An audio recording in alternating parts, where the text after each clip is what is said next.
Hello there. In this video, you'll learn why the first thing we need to look at when it comes to high performance leadership is, of course, delivering significant performance improvement. That's the first part of our definition of high performance leaders. They deliver significant performance improvement by influencing others to take actions whilst managing their own fears about the risks involved. So there's two parts to that first line. The first part, they deliver. They make it happen. Not by themselves, they need the help of many others, of course. But the important point here is that the result is achieved, one way or the other. They are responsible for making it happen. They don't just hope and wish. The second part of that sentence then is significant performance improvement. It's big stuff that we're talking about here, important stuff, not incremental change. Now, making big stuff happen requires leadership. We will cover three things in this module that will help you become an expert at this first part of being a high-performance leader. Firstly, we'll talk about how you can have maximum impact to get the biggest result you can, the most important outcome. Secondly, we'll learn about focus, your focus, and why this is critical to achieving your goals. And thirdly, we'll look at the word responsibility and why your word, what you say, is such an important part of your leadership. It affects how other people see you and think about you. Okay, so let's start with maximum impact. How do you get the biggest bang for your buck? How do you decide on your goal? How do you choose what it is you want to achieve? Well, sometimes it will just be given to you by someone else, your manager perhaps. You can accept it or not. But ultimately, you choose what you spend your time and energy on. Now, here's the most useful tool that you can use to help you identify your goal, the significant improvement that you want to make happen. You may have heard of this before, but probably not in the way that I'll explain it here. It's called the 80-20 principle or the Pareto principle, and it basically says this: only a vital few things deliver the biggest impact. Most things don't matter that much. So what are the vital few things that you could make happen in your organization or with your team that would have the biggest impact?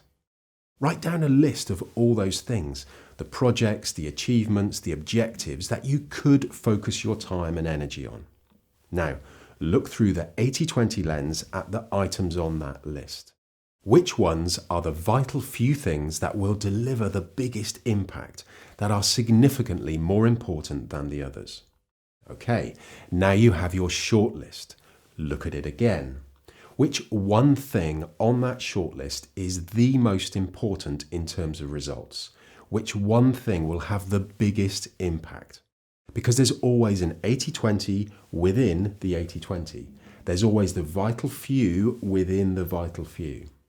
So now you've identified the one thing. Now, as you consider that one thing, it probably feels big, maybe complicated and risky. Good, it should do. Now, you'll only achieve it by becoming a high-performance leader. And you need that goal, that one thing, to motivate you to do what it takes to become that high-performance leader. Okay, so now you've got your goal. Let's now look at why your focus is so critical. Imagine that how much you focus on achieving your goal or performance improvement is plotted on a line. And at one end, you have very little focus on your goal. Occasionally, you might think about it, but not often. You don't pay much attention to it. And at the other end of the line, it is the only thing you think about every day. Now, which of those situations is most likely to lead you to success? Pretty obvious, right? Without focus, your goal is just a wish, a hope. It may happen by luck, but it probably won't. However, with high quality attention and focus, you're far more likely to be successful. Now, I know you have lots of things that you're meant to be doing. I get it, I really do. But you can't fight the truth that you'll only achieve big things when you focus on them like a laser. Imagine this. Every year you set yourself the goal of making something big happen. And every year you focus on it and make it happen. You build yourself a reputation for having impact, delivering significant performance improvements. And that's why it's so important that you're motivated by the goal that you're aiming to achieve. It needs to matter to you. It needs to have a purpose for you. because then you'll want to focus your attention and energy on it. Okay, so now let's look at the word responsibility and why your relationship to your word, what you say, is such an important part of your leadership. Most people don't really think about what they say, especially the agreements, promises, and commitments that they make. They just say yes to whatever is asked of them. They don't think about what they are saying yes to. So what happens? They have too many things to do. They're unreliable. They turn up late. They don't do what they said they would do. They don't deliver. Now, as you become a high-performance leader, you'll start paying much closer attention to what you say, what you agree to, what you promise, and what you deliver. You will say no more often. You will worry less about offending people. And you'll start to notice how responsible other people are too. You'll notice what their relationship to their word is. And as your sense of responsibility increases, you'll become more reliable. People will have more respect for you. They'll trust you more. They'll know that you will do and achieve what you say you will. You'll further build your reputation for delivering significant performance improvements. And because your relationship to your word is so important to you, you'll do whatever it takes to deliver. So those are the three components of that first part of our definition of a high-performance leader: maximum impact, focus, and responsibility. All three lead you to delivering significant performance improvement.